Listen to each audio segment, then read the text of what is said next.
Hello दोस्तों, कैसे हो आप सभी। आज मैं आपके लिए कहानी लेकर आई हूँ, हम औरतों में यही कमी है। साक्षी बालकनी में कपड़े सुखा रही थी तो उसने सामने वाले मकान के आगे सामान से भरा ट्रक आते हुए देखा। तो वह समझ गई, जिन्होंने मकान खरीदा था वह रहने के लिए आ रहे हैं। काफ़ी दिनों से उसमें रिनोवेशन का काम चल रहा था। साक्षी मन ही मन खुश थी, काफ़ी दिनों से खाली पड़ा था। अगर कोई हम उम्र होगी तो दिल लग जाएगा। मैं जल्दी ही उससे दोस्ती कर लूँगी। ट्रक के पीछे पीछे गाड़ी आई।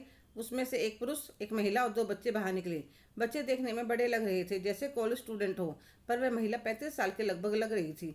हो सकता है इनकी कोई रिश्तेदार लगती हो। पर जब बच्चों ने उन्हें मम्मी कहकर बुलाया तो मैं चौंक गई। इतने बड़े बच्चों, कितनी छोटी माँ, कुछ समझ में नहीं आया। हो सकता है इनके पापा ने दूसरी शादी करी हो। अब तो मेरे मन में खलबली मच गई। पता करना पड़ेगा यह महिला कौन है और इन बच्चों की मम्मी कहाँ है। थोड़ी देर बाद मैं एक थर्मस में चाय और कुछ स्नैक्स बनाकर उनके घर ले गई और जाकर उनकी मैं डोरबेल बजा दी। उनकी बेटी ने दरवाज़ा खोला तो मैं कहने लगी, बेटा, मैं आपके सामने वाले घर में रहती हूँ। आपको किचन लगाने में टाइम लगेगा, इसलिए आप लोगों के लिए चाय नाश्ता लेकर आई हूँ। तो वह लड़की अपनी मम्मी को आवाज़ देती है, मम्मी, सामने वाले घर से आंटी आई है। तो वह कुछ देर में वह महिला आ जाती है और उन्हें नमस्ते करती है। मेरा नाम साक्षी है, मैं आपके सामने वाले घर में रहती हूँ। आप सबके लिए चाय नाश्ता लाई हूँ। जी, मेरा नाम सुमन है। और आपने क्यों तकलीफ़ करी? इसमें तकलीफ़ की क्या बात है? पड़ोसी के काम आता है। यह आपकी बेटी है? हाँ जी, यह मेरी बेटी नूपुर है, फाइनल ईयर में पढ़ती है। और इससे छोटा बेटा अभी फर्स्ट ईयर में आया है। और आपके बच्चे, दो बेटे हैं, एक फाइनल ईयर में, एक फर्स्ट ईयर में है। आपको देखकर लगता नहीं इतने बड़े बच्चे होंगे आपकी। साक्षी मजाक करने लगी तो सुमन हंसने लगी। मैं 45 साल की हूँ। तो साक्षी का मुंह खुला रह जाता है। नूपुर हंसकर कहती है, आंटी जी, मम्मी को देखकर सबका यही रिएक्शन होता है। थोड़ी देर बाद साक्षी अपने घर आ जाती है और अपने कमरे में आने के बाद अपने आप को आईने में देखती है। वह भी 46 साल की है। सुमन में और उसमें कितना अंतर है। उसने अपने आप को कितना अच्छी तरह से मेंटेन किया है। यहाँ तो पूरा दिन घर के काम में ही निकल जाता है, अपने लिए समय ही नहीं मिलता। फिर सोचने लगी, इसके पति के पास ज़्यादा पैसा होगा, इसलिए जिम, ब्यूटी पार्लर ज़्यादा चली जाती होगी। सुमन को अपने मकान में आए हुए 1 महीने से भी ज़्यादा हो गया था। अब दोनों की दोस्ती काफ़ी अच्छी हो गई थी।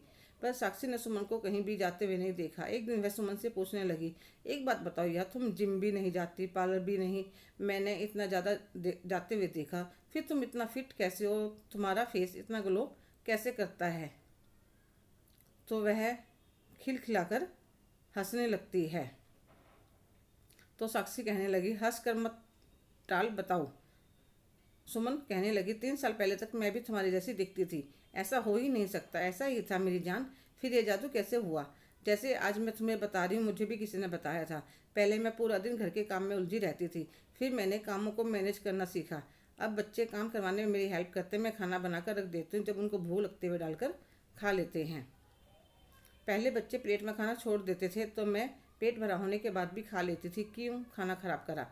पर मैंने बच्चों को समझा दिया, जितने जो तो अपने हाथ से उतना ही डाला करो, ताकि अनाज भी वेस्ट ना हो जाए और मेरे शरीर में भी परेशानी ना हो। सुबह छत पर ही थोड़ी बहुत देर घूम लेती हूँ, थोड़ी एक्सरसाइज योगा कर लेती हूँ। जब भी कोई फ्रूट खाती हूँ उसका एक छोटा सा टुकड़ा रख लेती हूँ, बाद में उसे फेस पर लगा लेती हूँ।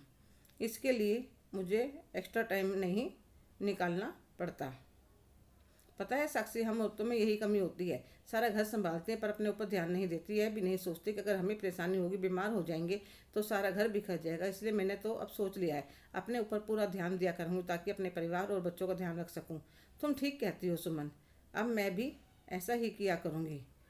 और मन में फैसला करके साक्षी अपने घर की तरफ चल पड़ती है। हेलो दोस्तों, कैसे हो आप सभी। आज की कहानी आपको कैसी लगी, कमेंट करके ज़रूर बताइएगा। अगर आप मेरे चैनल पर नए हैं तो प्लीज़ लाइक, शेयर, सब्सक्राइब करना ना भूलें। धन्यवाद।